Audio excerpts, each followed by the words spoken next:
to go fly an airplane into enemy territory and try to get bombs on target and then get out before you get shot down. And now you have the guy in the highest position in DOD is making that job so much, potentially, making that job so much harder for you. There's reporting today that he's hired his brother at the Department of Defense, Pete Hegseth, To do, liaison, I think, is what he's doing. what's his brother's background? I think he might have had a podcast company. Don't quote me on that. I think that's what it was. So, yeah, this is a guy who said he's going to bring Merritt back to the Department of Defense, fired the chair of the Joint Chiefs because he was too woke, I guess. Yeah. Black man who talked about being black in America. Yeah. And do you think he's restoring merit to the Department of Defense? With hiring his brother who probably needed a job. Chaos continues to erupt in the Trump administration, not only because of the scandals that they are causing, not only because of the incompetence that leads to those scandals, but they don't know how to respond to them. There is no cohesive message. There is no one organizing within this administration. And thus, we see a civil war erupting within MAGA in the White House on how to respond to a whole host of issues. And two of the issues that Americans are most upset with right now, that is Donald Trump's attack on Medicaid and Signalgate. It is causing so many problems that I'm really going to enjoy talking to you all about. But before we get into that, if I could quickly ask you to leave a like on this video, and if you haven't already and you enjoy our channel, to hit that subscribe button. It goes a long way, and it really does mean a lot to me now. Before we can get into how both of these scandals are causing a mega civil war in the White House. Of course, we got to get a little bit of context first with Greg Kazar, and then we're going to take a look at something Donald Trump said recently. I've been thinking about this a lot. There were plenty of things that I thought about Congress, and then I went, and it confirmed my fears. But there were some things that I learned new. And I think one of the most important things I learned anew is how so many of the most right-wing elected officials break things, do not want services to work, and then they campaign on them being broken in order to win political power. And that's a very, very purposeful strategy. When I was in a committee hearing recently on oversights of the government, there was conversation about how sometimes Social Security staff would not answer enough of people's phone calls when they had questions. And that there were inefficiencies there. And what many of the right-wing members of Congress advocated for then was slashing the budget of the Social Security Administration, which would then further create a deeper and deeper problem.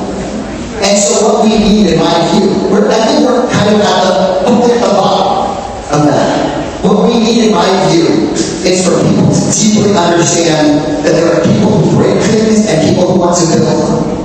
And building things and making things better is necessarily harder.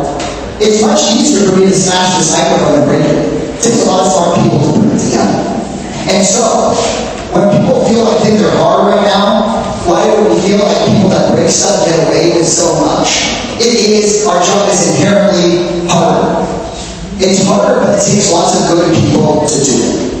And I think that the spirit of this country, as we face these hardest trials, hopefully, it creates a moment for us to recognize what it is we have built and what we have to build next. So, I wanted to start with that clip from Congressman Greg Kazar's town hall today. Because this isn't just a message that Democrats are presenting. And of course the message is true. Republicans do want to break the programs that matter most, but that resonates with Americans. They can clearly tell that Donald Trump and Elon Musk are trying to screw up Social Security, steal their Medicaid. It's pretty obvious that the point of the government that they're running is to break the government. Donald Trump has gone as far as to acknowledge it with taking back Elise Stefanik's nomination to the UN. And he made it pretty clear why right here. You asked Representative Stefanik to stay in her seat. Can you explain your reason for that? Did it have anything to do with the tight polling in the Florida district that former Representative Waltz held? Well, I think we're doing, I think we had, as you know, we have a few elections going on. And she is phenomenal, number one. She is a friend of mine, and she was going to go to the United Nations. And I said, look, there's a lot of room for doing that or something else. But she's very popular in her district, and I didn't want to take a chance. I don't even know who else is running. I assume somebody else would have been running. But if she runs, she can't be, you never want to say can't be beaten, but I think can't be beaten. She's very, very well-liked and very smart. And I said, Lise, would you do me a favor? We cannot take a chance. We have a slim margin. We don't want to take any chances. We don't want to experiment. And she polls like I do. I won her district, as you know, by a lot of points. So with all of that in mind, with the message that Democrats are presenting, and that is breaking through to Americans, with Donald Trump concerned about what that message will actually turn into with upcoming special elections, and his worry over his shrinking majority in Congress, it's pretty clear that MAGA has to respond to this somehow. But there's competing ideas in the White House of how they will do so. So in the first leak that we see over this fighting, yeah, things aren't going too well. Right here in a leaked report to Axios, an anonymous White House official said, if we renew tax cuts for the rich paid for by throwing people off Medicaid, we are going to get effing slaughter. So there's obviously clear concern about how the administration's policies is playing out again. It's why I wanted to play that Stefanik clip, because Donald Trump is clearly worried about these special elections, but he's also worried about the midterms and whether Signalgate will be a defining story. And there's a couple of competing ideas of how they're going to address it that's causing real problems within the White House. And I want to check that out first with a clip of J.D. Vance saying something that is just a complete lie and that getting disproven in another leaked article happened. And now the same American media that covered for the Biden administration after the untimely death and the unnecessary death of 13 brave Americans is really interested in forcing the President of the United States to fire someone because of a signal chat.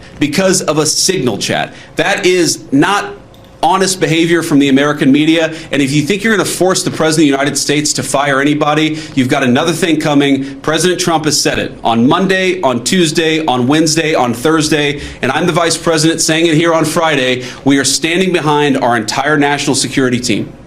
He'll be gone in a couple of weeks. Trump insiders predicting ouster over chat debacle, with the anger over top Donald Trump officials participating in a Signal group chat discussing an attack on Yemen with journalists unintentionally invited to listen in. Not fading, some White House insiders are predicting an ouster is in the works, according to a report from Politico on Wednesday. White House Chief of Staff Susie Wiles and Vice President J.D. Vance met with Donald Trump in the Oval Office to counsel him on relieving National Security Advisor Mike Waltz of his duties for including the Atlantic editor and Chief Jeffrey Goldberg to participate in their chat conversation, while there are calls from Democrats for Trump to fire Defense Secretary for blabbing details about the attack in Yemen on Houthi rebels before it happened. It appears that it is Waltz, a former GOP House member who is on the hot seat with Trump. The report notes that at the Wednesday meeting, it was proposed that Waltz be shown the door. But there are fears among insiders that Trump will look weak for bowing to demands for someone to be fired, despite simmering anger directed at the National Security Advisor from inside the White House. Waltz still has the job 5 days after The Atlantic first published its explosive story on the Signal chat. That doesn't mean he's safe yet, according to the two people Politico is reporting, before adding, in fact, the two allies have heard some administration officials are just waiting for the right time to let him go, eager to be free of the news cycle before making changes. After reports about the meeting leaked, Vance rallied to Waltz's side by telling reporters, if you think you're going to force the President of the United States to fire anybody, you've got another thing coming. I'm the Vice President saying it here on Friday. We are standing behind our entire national security team. However, as Politico is reporting, Waltz's star has dimmed considerably after dragging the White House down. So Vance is saying one thing in the meeting. He's saying one thing, a different thing, to the media. We see debating in the Trump White House if they should fire Waltz. Trump doesn't want to. but he also maybe kind of does. There's a back and forth over their agenda. Things are crumbling. No one's on the same page. We're seeing leaks to the press. Something Donald Trump hates. Something Donald Trump detests something. Donald Trump said that people at the Department of Defense, and Pete Hegseth as well, could be jailed for doing.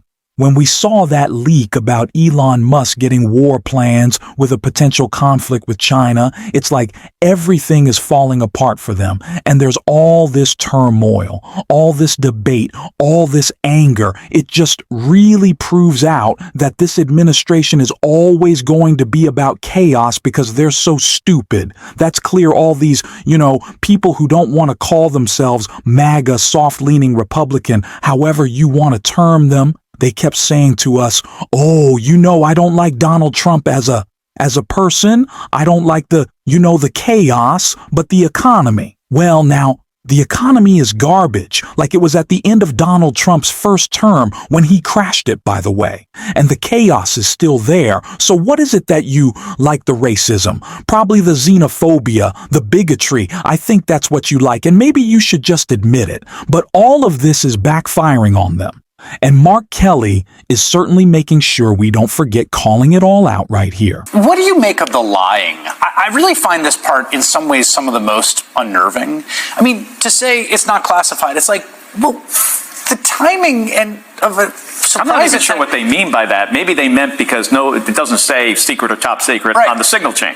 Right, but of course it is. Of course it is. It came off of a piece of paper that probably said top secret at the top, or he got it over the phone from the head of CENTCOM, the combatant commander, that said, and by the way, you look at the times, it wasn't around a certain time. It's like 15:16, 3:16 p.m., or 14:10, which is 2:10 p.m.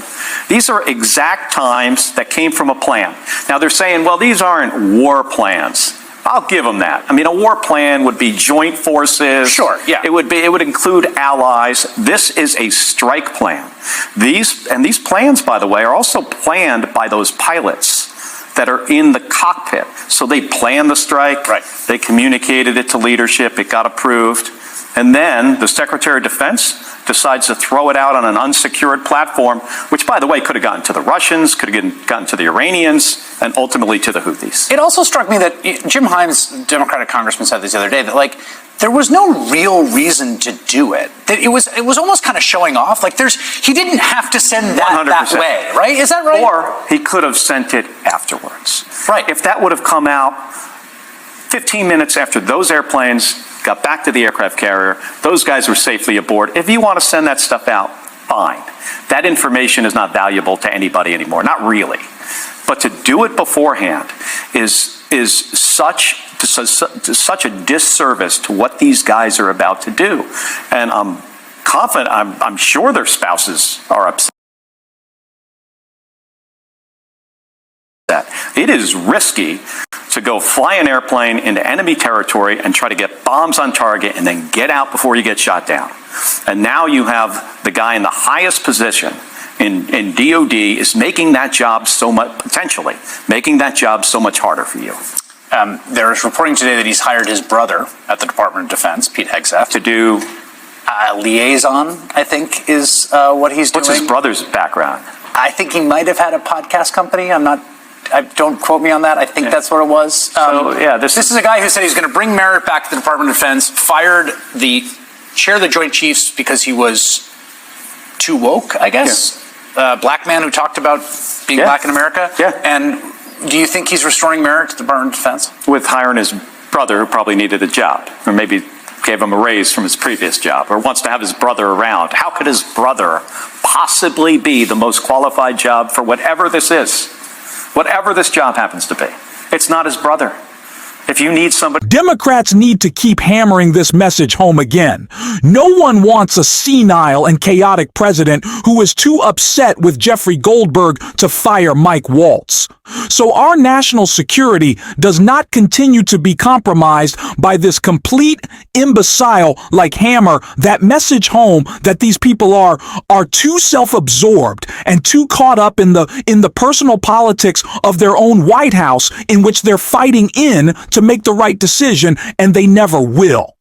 And as was previously mentioned in that first leak, we talked about they're going to get slaughtered because of it, hopefully as long as we turn out. And that's what we get to talk about every single day on the show. And if you want to support that, as always, you can hit that subscribe button, leave a like on this video, and if you stuck around to the end, you can drop a blue heart in the comments. And until next time, I'll see you soon.